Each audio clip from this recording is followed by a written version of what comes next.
guys, so in my presentation today, I don't have a name yet, so it's a placeholder name, just my chosen idea. It's going to be a 3D animation, or in short, basically a scene from, say, a horror movie. So in summary, it's going to be a fully rendered and edited 3D animation of a horror chase scene leading to a death.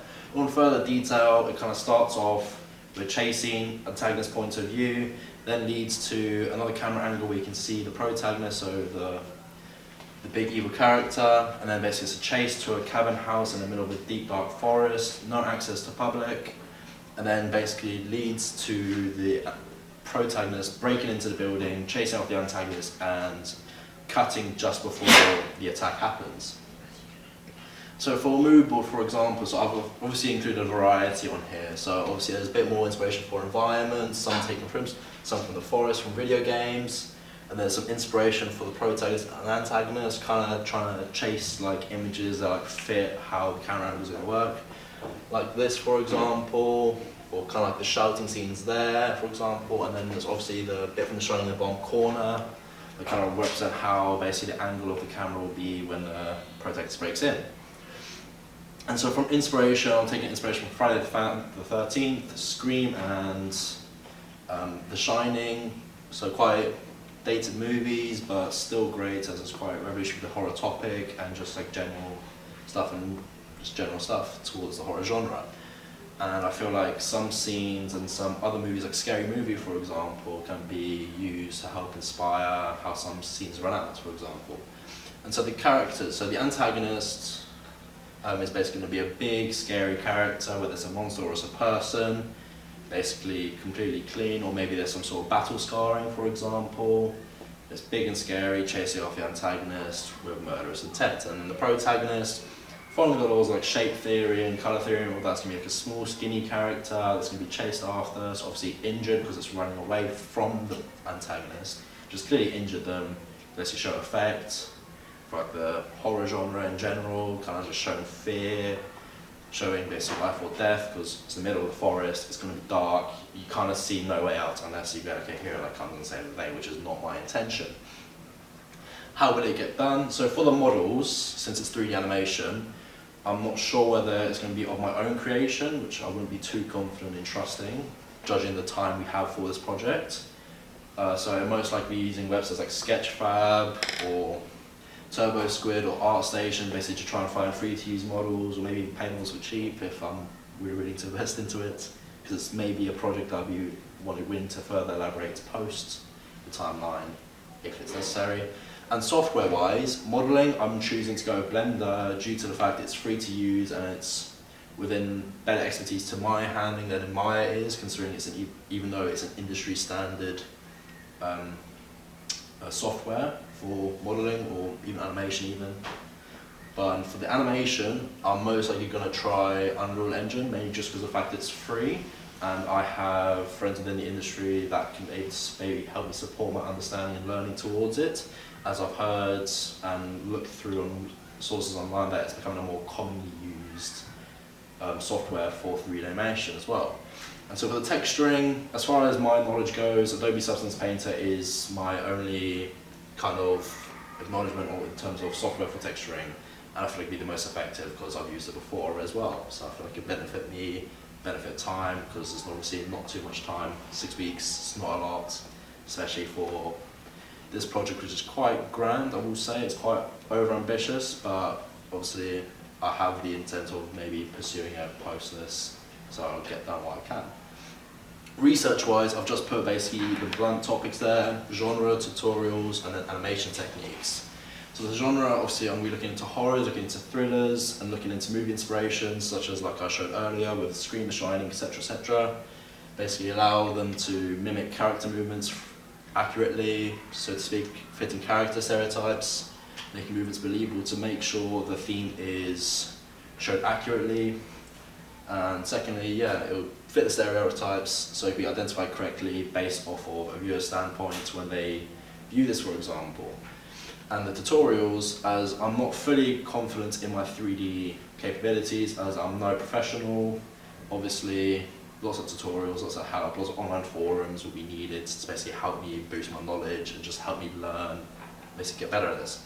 Animation techniques, We've developed this in the first year, but I feel like it could be further elaborated through some more research, as it will help me find like little shortcuts I can find for a 3D animation, as like small indie animation studios, for example, basically try and cut it where you can. Or for example, in the most recent Hoppers, I don't know if any of you guys have seen it, they use like still animation techniques, so where the focus is, it's only animating that part, so maybe that can help me save time when creating this, while still showing good effect in terms of what I'm trying to portray through this project or this scene. Timeline, so first week, so starting this week when we finish all this, basically I'm going to try and start on book research, get it all done in college, basically get that part over and done with, especially because we have like, access to resources now. Then the next 2 weeks we've got half term, Easter holidays, and I'm going to try and basically do source finding, try and find key points to understand from, and if I progress through this quick enough, I will basically try and further elaborate on the research, basically saving me time when we come back to college. We have access to more resources such as Adobe Substance Painter, Maya, etc., etc. So it allows me to save time and progress quicker, and allow me to do more within the college with the softwares that we have been given. And then after that, if I haven't completed it already, I'll continue on research, further elaboration and more high-level analysis. And a week after that, so the 20th of April, pre-production I'll start doing concepts for the environment, start doing concepts for the characters, just concepts for weapons, concepts and storyboards for how it's going to run out, maybe even like a short animatic, maybe somewhat portraying how I want this to run almost, or maybe do different concepts, see if I can slip in any sort of techniques that will allow me to cut corners while still be able to efficiently portray this whole scene. And also, if assets are going to be created, if I can't find any, that's also when I will start basically planning those as well. And continuing pre-production, it will basically be environment tests, animation tests, rendering tests, just to make sure everything works, everything looks good, just to make sure everything works, and basically finalising concepts as well. And then a week after, as much as I'm giving myself a week for production, well 2 weeks actually, I feel like it maybe not might be enough.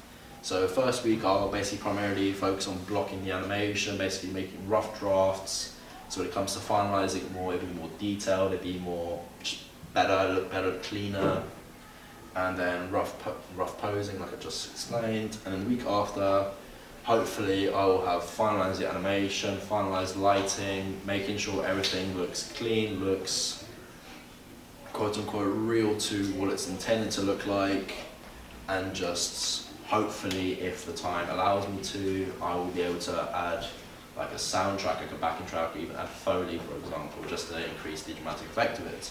And then obviously the last week, I'll try and push a bit more production in that week if it's necessary, which I personally think it will. I will obviously use time at home throughout the whole thing just to basically help things out. And yeah, last week's evaluation, evaluate the whole project, evaluate the progress I've made. If I get to a certain point, which I'll hopefully finish it, but we'll have to see.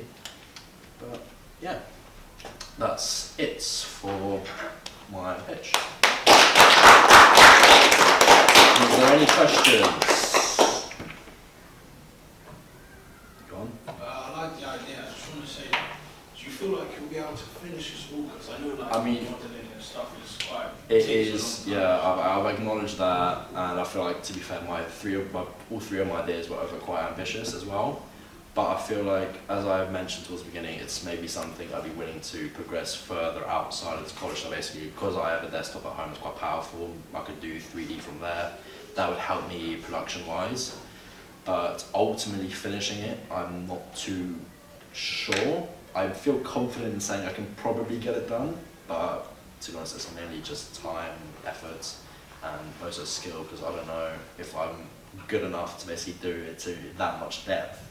But I feel confident I will get to a good stage that will allow me to easily progress afterwards if the case needs to be. Other questions? I have quite a few actually. Go for it.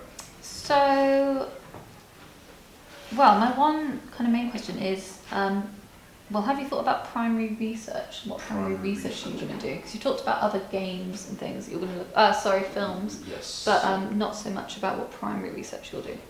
So the primary research, to be honest, I can't recall what it actually means. but it's... So primary research is where you're kind of looking at stuff where you're the first person seeing it rather than researching from a second-hand point of view. I don't feel like there will be much room for primary research in contrast to the other methods, so that's looking through books and looking through secondary research, as it is very self-development, I feel like, with this. So I feel like it'd be more so kind of like asking around peers, asking family, or asking just like people in forums, like such as Reddit, for example, or Quora, like forums like that, basically just asking, basically, is there any advice, is there any opinions, and like basically I could go through my concept art at some point, basically just kind of stick it out there and ask for opinions, for example. So maybe that could be a good way of doing some primary research. Yeah, another thing you could do, you're talking about, is chasing through a forest? Chasing through a forest. So there will be further elaboration on the environment throughout research as well, because maybe a good form of primary research would be heading out to a forest, taking some pictures. That's a good point. There is one not too far away, that's a good point. Yeah, taking some pictures at night. The other question I had was, have you thought at all about how you might be able to make this a bit more unique or different to what else is already out there? It is a good question, because I am following common themes, as, I mean, to be honest, horror nowadays isn't really too adventurous, because there isn't really anything new, because most of it's generally been so-called covered, because you need like something really extraordinary to be unique with horror now. Otherwise, it's just kind of like predicted, and it's kind of exemplary. I feel like it won't be majorly unique, mainly just because of the time frame. It won't allow me just to have that creativity expanded just a bit more, especially because it's also on my own making. Because I feel like one man isn't enough to create such a advanced project, especially in such a unique way. Because I would admit I'm following more generic, I'm making it a bit more basic, but I'm also just testing my own ability in how far I can actually take it. So I would admit it is a very ambitious project. Okay. My final question, and well, one thing I wanted to say was you were talking about using Unreal Engine for animation. Yes. So one place you could look is Blue Zoo Animation, the animation company. They have used Unreal Engine for one of their animations. I can't remember the name of it exactly, but it's all about the Arctic, so it'd be worth checking them out for how they do it, and they also have a very detailed breakdown on how they created it using Unreal Engine, so worth checking that out. And my other question was, you mentioned using colour theory and shape theory to influence your design. Yes. Could you tell us a little bit more about that? So, I mean, with the characters, obviously I was thinking, because due to the time I might be able to just basically like take models that are already available online, textual or not, it just feels like colour theory and shape theory, so basically within shaping the environment, for example, could be a bit more heavily inflicting. So like basically big bold shapes, dark colours, basically give more like a horror aspect, but more dark and basically escapeless. Basically seeing like the antagonist or protagonist has kind of like no escape, kind of influence it that way. But the characters themselves, I'm not too sure whether I need to model them myself or need to take models off offline, but most likely I will be taking them off a free platform. Fine. Okay. Anything else? Really good. Brilliant. Thank you so much, Troy.